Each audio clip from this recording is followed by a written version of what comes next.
Olá, seja bem-vindo ao canal Disciplina de Biologia. Meu nome é Edgar, sou formado em Pedagogia e Ciências Biológicas e fundei esse canal aqui no intuito de estabelecermos conversas relacionadas a assuntos de biologia e também estudarmos, um pouquinho mais alguns assuntos aí referentes à biologia.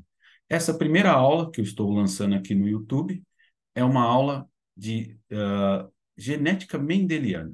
Vamos tratar nos slides seguintes sobre o que Mendel apresentou com relação aos estudos dele sobre genética. Lembrando, pessoal, que esse é o meu primeiro vídeo para o canal e sou um professor, não sou YouTube, então vocês podem ver que, sendo a minha primeira vez, eu não manjo nada dessa coisa de comunicação. Com o tempo, espero melhorar aí, tá bom? E refazer aí alguns vídeos que agora estão iniciando. Mas vamos lá.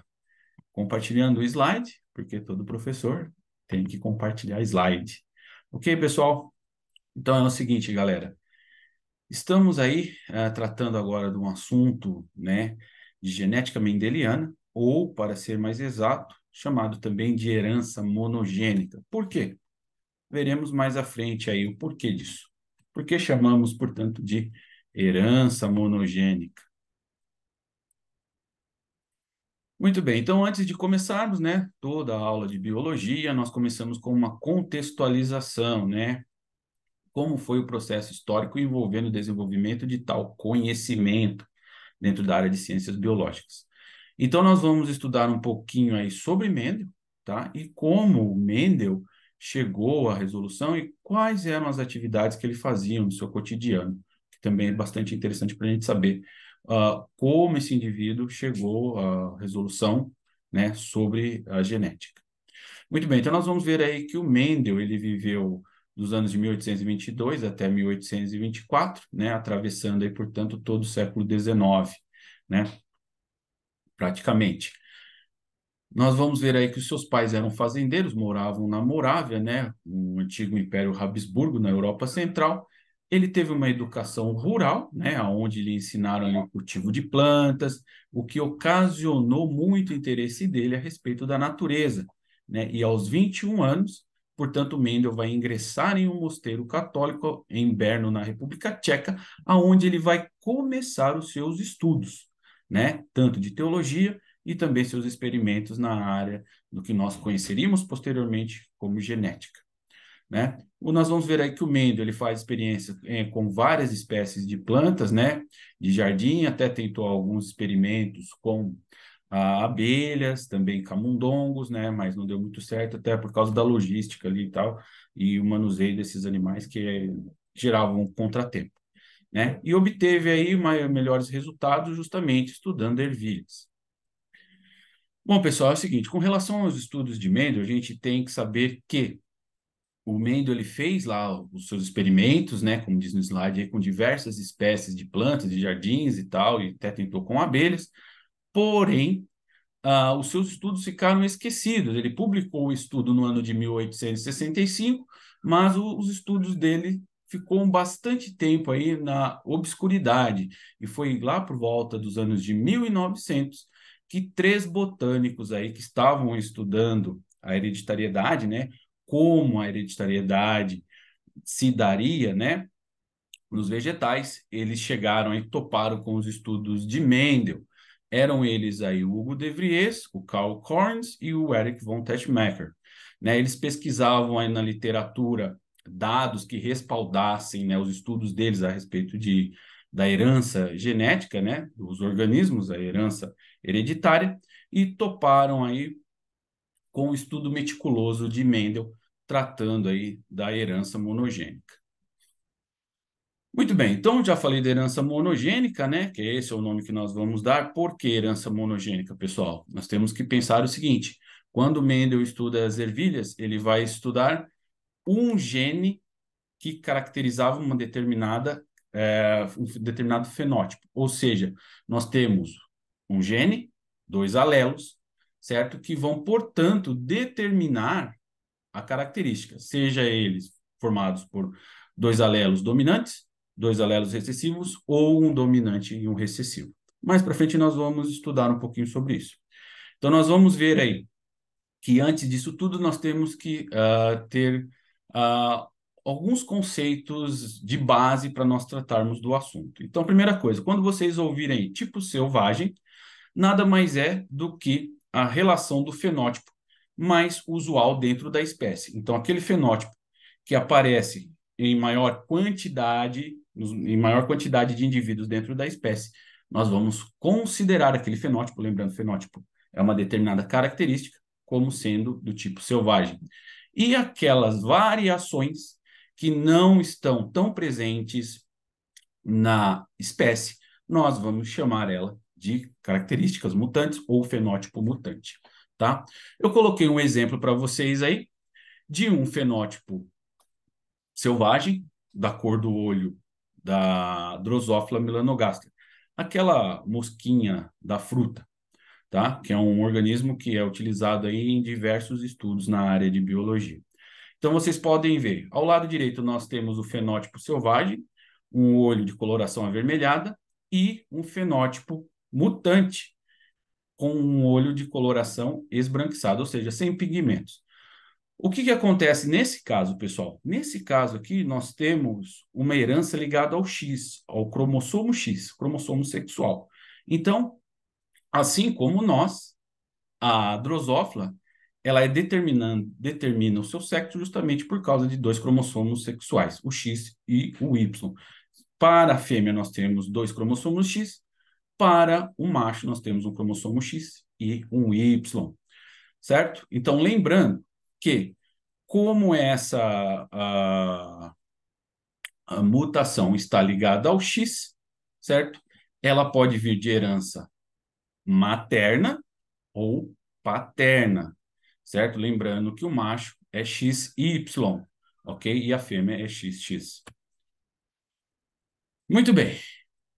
Seguinte, pessoal, então, para estudarmos a questão dos fenótipos em uma espécie, né, ou a questão da expressão gênica, nós vamos fazer uma dissecção genética, que são alguns passos que nós temos que fazer, né, nos nossos estudos para ver se está relacionada a questão da expressão do fenótipo à herança monogênica. Então, a primeira coisa, pessoal, nós temos que acumular mutantes que afetam aquela característica que estamos estudando. Depois, nós vamos cruzar esses indivíduos mutantes com indivíduos do fenótipo selvagem, né? Ou vamos chamar agora do genótipo selvagem, certo? Para ver aí se seus descendentes mostram proporções aí de tipo mutante para fenótipos mutantes característicos da herança de gene único ou herança monogênica. E aí nós podemos estabelecer, de acordo com as proporções, se é ou não herança monogênica. E as proporções nós vamos ver mais para frente. Depois nós vamos, aí já não compete mais a parte de genética monogênica, tá? As duas etapas seguintes: deduzir as funções de um gene a nível molecular e deduzir como o gene interage com outros genes para produzir o traço em questão. O traço nós vamos ter aí como uma característica, pessoal. Muito bem, só voltando aqui, eu esqueci. Voltando aqui,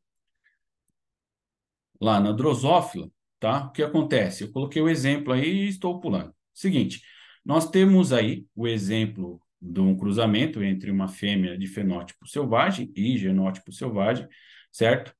Nós temos um macho que é mutante. Notem que a mutação está somente no cromossomo X do macho. Então, na hora da formação de gametas, o gameta que vai levar essa mutação vai ser o gameta com o X do macho. Lembrando que a fêmea ali, ela não é mutante para esse gene. Veja lá, então, embaixo como vai ficar. Nós temos, portanto, como resultado, nós temos os gametas formados ali. Como vocês podem notar, o gameta ele é haploide, ele tem apenas um cromossomo, certo? Da geração parental, um cromossomo do pai, para formar, por exemplo, o espermatozoide, um cromossomo de cada um dos cromossomos que compõem a espécie da mãe para formar o óvulo. Então, nós temos ali, no caso, em F1, cruzamento entre o mutante X, né, mutante no cromossomo X com o selvagem ali no cromossomo X, dando uma fêmea, então, portanto, de fenótipo de coloração de olhos vermelho, tá vendo? E ao lado nós também temos um outro indivíduo de coloração vermelha. Lembrando que ali nós temos um macho à direita. Veja, por que que esse macho ele não vai ter a coloração branca? Justamente porque a herança é ligada ao X, né, pessoal? O pai, ele não passa o X para frente. Ele, no caso de um macho, né, de um filho do sexo masculino aí, ou um macho, um filhote macho. Nós vamos ver aí que o pai vai passar o Y para o seu filho, né, do sexo masculino, ok? E a fêmea ela não vai expressar por quê? Porque ela tem duas doses do mesmo alelo ali. Nós temos um alelo que é dominante e o recessivo. O dominante selvagem domina o recessivo, portanto, a fêmea tem a coloração de olhos vermelhos. Muito bem, pessoal. Então é o seguinte, nós temos que ver que o Mendel, ele utilizou nos seus primeiros cruzamentos algo que ele chamava de linhagens puras, tá? O que significava isso? Significava que ele pegava um determinado fenótipo, levando em consideração na geração parental, e o cruzamento entre esses indivíduos da geração parental tirava indivíduos iguais a ele. Exemplo, como eu coloquei ali embaixo. Nós temos aí, dentre a linhagem de sementes amarelas, toda a prole de qualquer cruzamento tinha sementes amarelas. Ou seja, cruzamento de linhagens puras. Nós tínhamos o quê? Geração parental amarela, cruzava pai e mãe amarelo, gerando filhos amarelos ali com sementes amarelas, tá? Muito bem. Então, isso foi um aspecto que o Mendel tratou em seus estudos, certo? Um outro aspecto também que ele tratou foi a questão de fenótipos contrastantes, ou seja, um contrário do outro. Exemplo, a questão da rugosidade da ervilha, se ela era lisa ou se ela era rugosa, da cor da ervilha, da cor das flores, da da questão da vagem ser inflada ou seca, né? Vocês podem ver ao lado aí, quando ela é sequinha, ela gruda assim nas sementes, certo? Quando ela é inflada, ela parece mais gordinha ali, como a esquerda. E a coloração da vagem, as flores axiais, quantidade de flores, né, que apresenta a planta, e também o tamanho da planta. Então, a gente pode ver aí, foram 7 fenótipos com características contrastantes. Um, uma outra coisa importante dos estudos de Mendel foi a questão da maneira como ele manipulou as plantas para os cruzamentos. Então, ele fez desde polinização cruzada até autopolinização. Então, polinização cruzada nada mais é do que pegar o gameta masculino, lá das anteras, o pólen, levar até o órgão feminino, da planta, na flor, em outra planta, e fecundar com o pólen lá. E outra coisa que ele fez também foi a autofecundação, ou autopolinização, tá? Nós temos aí ele pegando o pólen das anteras na flor, e nessa mesma flor, que também tem o sexo feminino, ele levar até o estigma lá o pólen e deixar para que o pólen da própria flor fecunde o óvulo da própria flor. Lembrando das aulas de botânica, galera, plantas podem apresentar na mesma flor, certo? Ambos os órgãos, tanto masculino quanto feminino, ou pode ser separado, depende da espécie, certo? Muito bem. Continuando, galera, nós vamos ver então que os resultados que Mendel obteve, né, foram bastante interessantes, principalmente na geração filial 2. Então, quando o Mendel ele cruza fêmeas da linhagem amarela com machos da linhagem verde, geração parental, geração filial 1, todas amarelas. Quando ele pegou o contrário, fez fêmeas da linhagem verde com machos da linhagem amarela, novamente ele teve indivíduos só amarelos, certo? Mas olha só que interessante.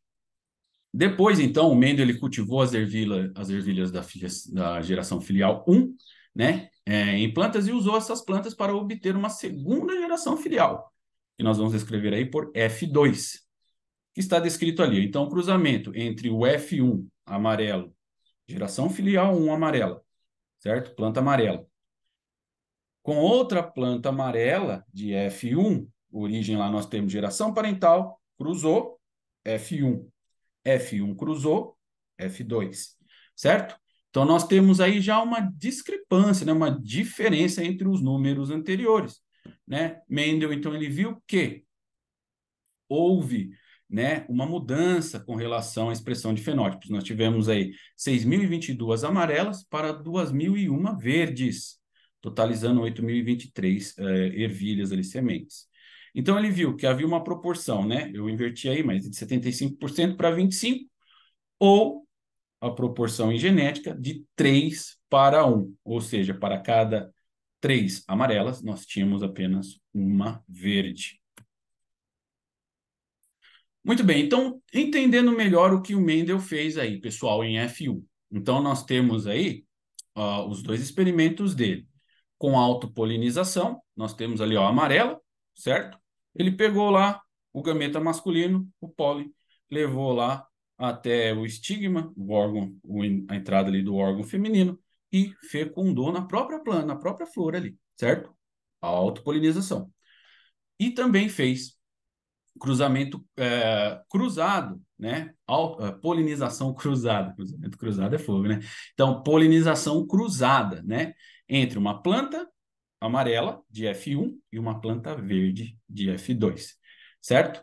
E aí, portanto, nós temos o resultado a seguir. Então, o que Mendel notou? Na autopolinização à esquerda, o que, que nós vemos ali? Nós vemos aquela proporção de 3 para 1. Vocês podem ver 21 amarelas para 7 verdes, né? 3 para 1. E ao lado, olha só que interessante, o Mendel não viu essa proporção, né, de 3 para 1. Ele viu uma proporção chamada de 1 para 1. Metade para um lado, metade para o outro. Certo? O que vocês podem ver que eu anotei aí do lado do quadro. Ok? Muito bem. Então, o Mendel é um cara insistente. O que ele vai fazer? Bora, vamos fazer de novo. Então, a gente teve F2. Vamos ver o que F2 dá. Então, ele continuou os cruzamentos dele. Então, o que nós vimos lá em resumo, pessoal? Nós vimos que 1/4 de F2 eram verdes. E que quando eram polinizadas essas F2 verdes, certo? Geravam apenas sementes verdes. 3/4 dessas F2, elas eram amarelas. Destas, 1/3, quando autopolinizadas, forneceram apenas amarelas. E 2/3, quando autopolinizadas, forneceram 3/4 de amarelas e 1/4 de verdes. Complicado, né, pessoal? Mas é simples, vocês vão entender mais para frente. Então, para colocar de outra forma, uma maneira mais simples, nós vamos ver que 1/4 das verdes de cruzamentos puros, certo? 1/2 de amarelas semelhantes a F1 de proles mistas e 1/4 de amarelas de cruzamentos puros. Assim, a proporção que a gente fala de acordo com o fenótipo de 3 para 1, lembrando que nós temos dois fenótipos possíveis, verde e amarelo, certo? Foram observados na geração F2, no sentido fundamental, sendo uma proporção de 1 para 2 para 1. Galera, aí entra a pergunta, né? Seguinte, professor, mas como é que pode ser 1 para 2 para 1 se nós temos apenas duas características, né? Não tem como, né? Na outra, tudo bem, dá para compreender. 3 para 1, 3 amarelas, para uma verde. Beleza. Mas como que vai entrar? Tem uma terceira característica? Não, pessoal, nós não temos uma expressão de um terceiro fenótipo. Ou vai ser verde ou vai ser amarelo. Nós estamos entrando agora no momento chamado de proporção genotípica, tá? Vocês vão entender isso mais para frente. Seguinte, lembra da primeira lei do Mendel? Tá ela aí, certo? Só que refinada, né? Nós temos um refino das ideias do Mendel. Então, nós temos a primeira lei de Mendel, que trata da segregação igual, ou seja, os genes vão se separar de maneira igualitária. Então, quando nós temos, por exemplo, um indivíduo, vamos imaginar o nosso caso. Nós temos o cromossomo 1, que veio da mãe, e o cromossomo 1, que veio do pai. Na formação de gametas, ou seja, um homem forma espermatozoides, uma mulher óvulos, nós vamos ter a divisão, cada um dos gametas vão receber metade do material genético do indivíduo, certo? Portanto, nós vamos ter uma divisão igual. Então, aquele que estava numa mesma célula, ele vai formar outras células apenas a metade, certo? Então, toda célula de origem, que vão dar origem a outro indivíduo, ela é N igual a 1, certo?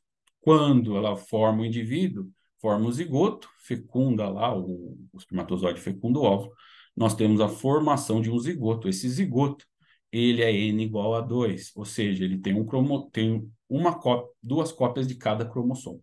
Cromossomo 1, cromossomo 1. Cromossomo 1 que veio do pai, cromossomo 1 que veio da mãe. Certo? Bom, então eu coloquei para vocês uma descrição para ajudar nos estudos posteriormente. Então nós vamos ver aí que o fator hereditário ele vai ser posteriormente chamado de gene, né?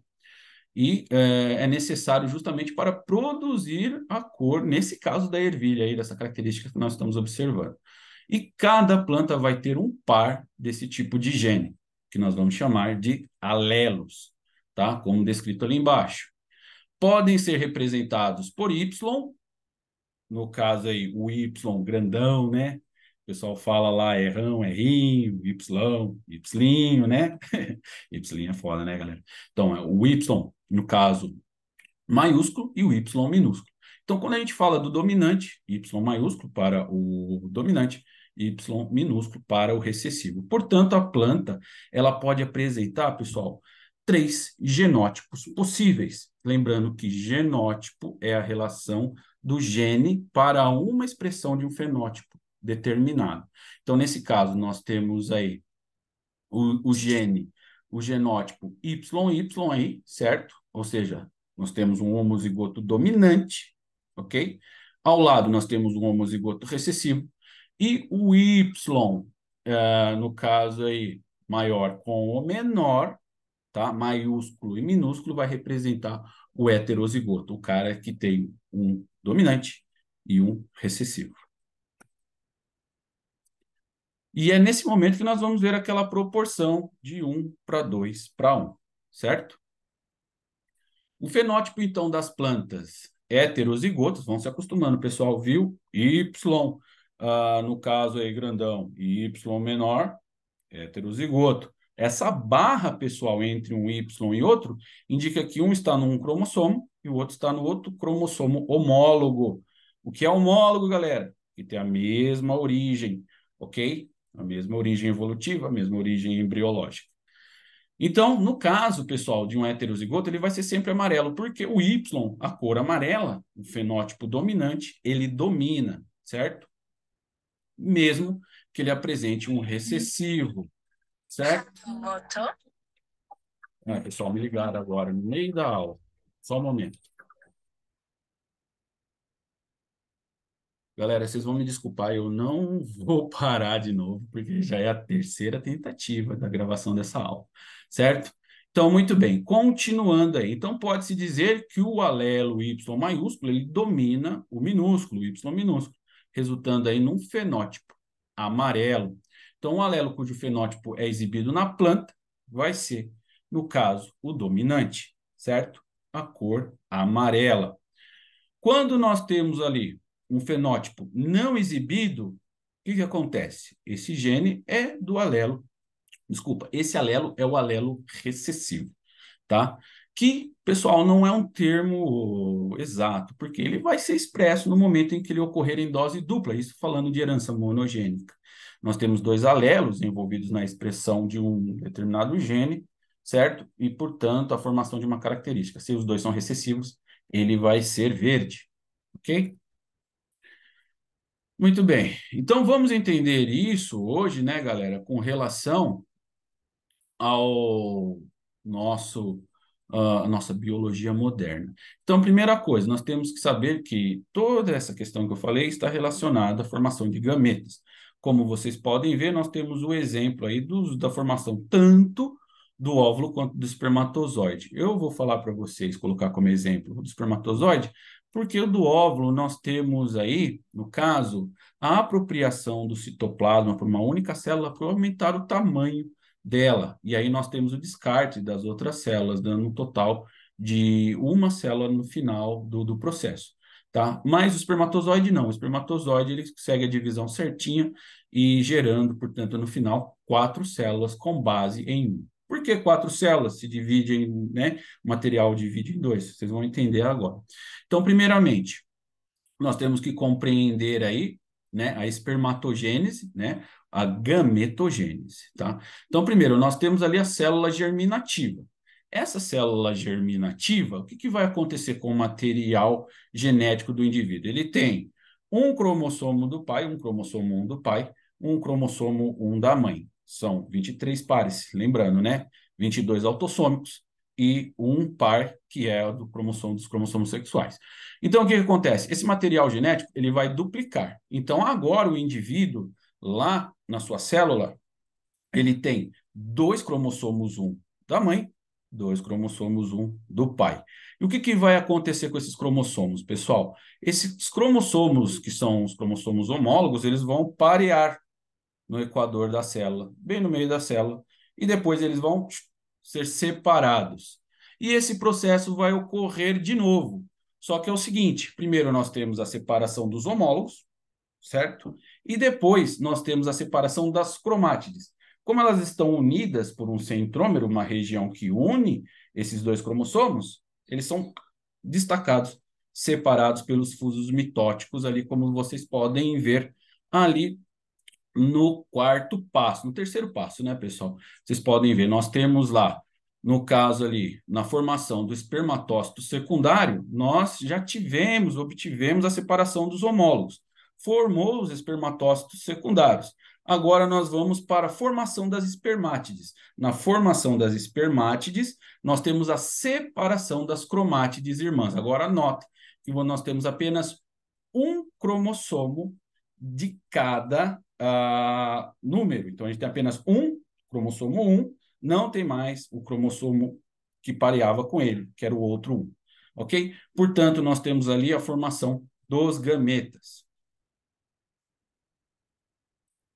Muito bem, então agora nós vamos, já fechando a nossa aula praticamente, certo? Vamos agora, através de um esquema, compreender como o Mendel responde a essas questões da herança monogênica. Então, a gente tem ali a geração parental, cruzamento entre o indivíduo da semente amarela com o da semente verde, considerado puro. Portanto, indivíduos da geração filial 1 com a semente amarela, certo? E aí nós temos 2 caminhos: cruzamento, que polinização cruzada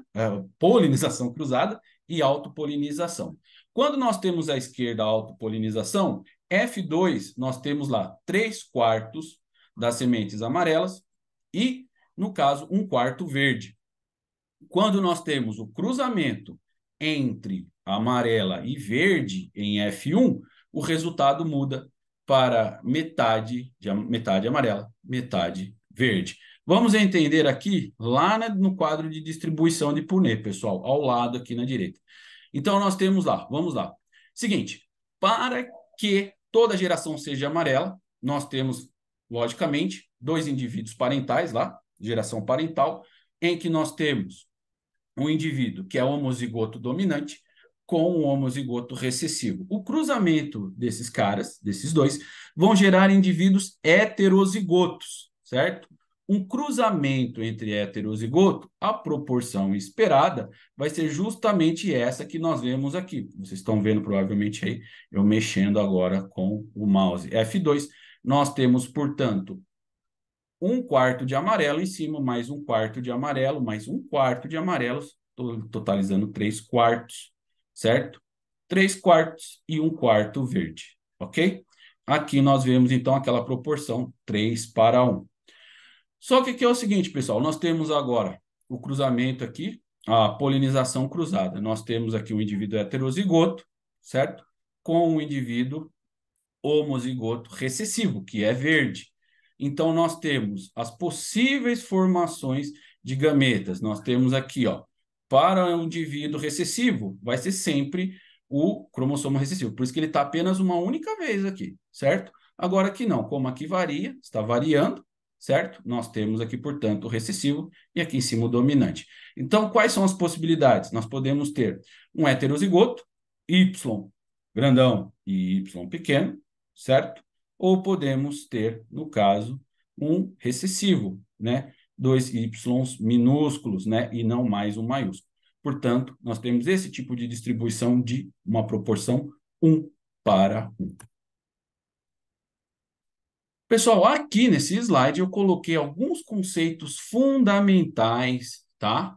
Retirados da bibliografia que eu utilizei para montar essa aula. Lembrando que essa aula é um aprofundamento dos estudos em biologia, então é retirado de livros de ensino superior. Então, provavelmente, ele vai estar um pouco avançado se você está no ensino médio. Mas, como todo mundo fala, conhecimento demais nunca faz mal, certo? Então, pode agregar aí, você que está no ensino médio também.